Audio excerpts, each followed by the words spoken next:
When it comes to Order 66 survivors, fans have been split on one thing. Are there simply too many survivors?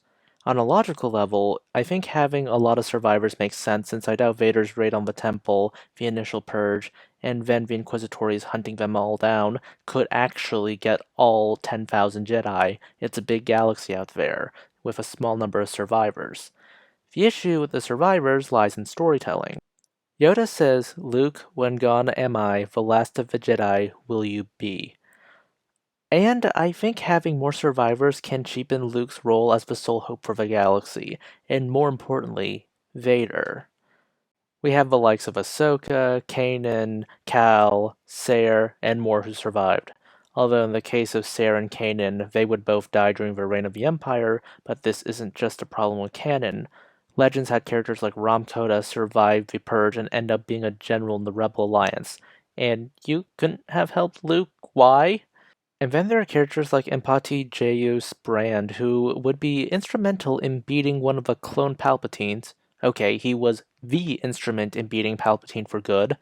People have the problem of a matter of focus. They argue that the more Order 66 survivors you show, the less of an emotional impact there will be, because the emotional impact will have diminishing returns. After all, you're only focusing on the survivors, and when your scope is only the survivors, you miss the large scope of it all.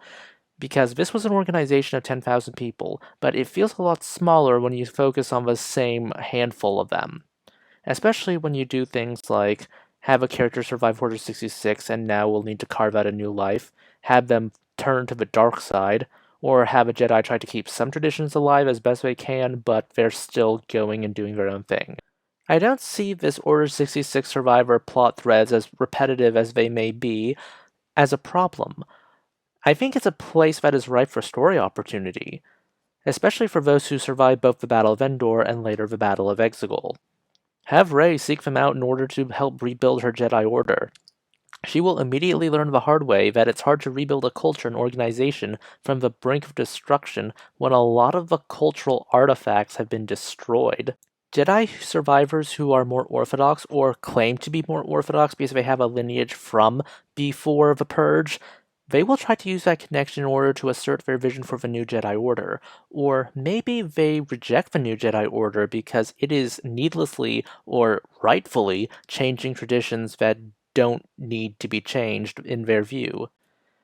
Others may have syncretized Jedi beliefs with the communities they assimilated and became part of, and they want to incorporate those beliefs into the new Jedi Order.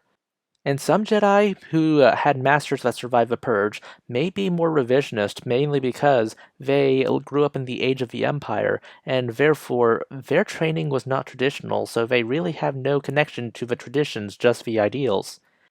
And is Rey fine with this? Does her knowledge of the sacred Jedi texts affect her decisions? Does she even think the Jedi even need to have an orthodoxy rather than just a common set of ideals?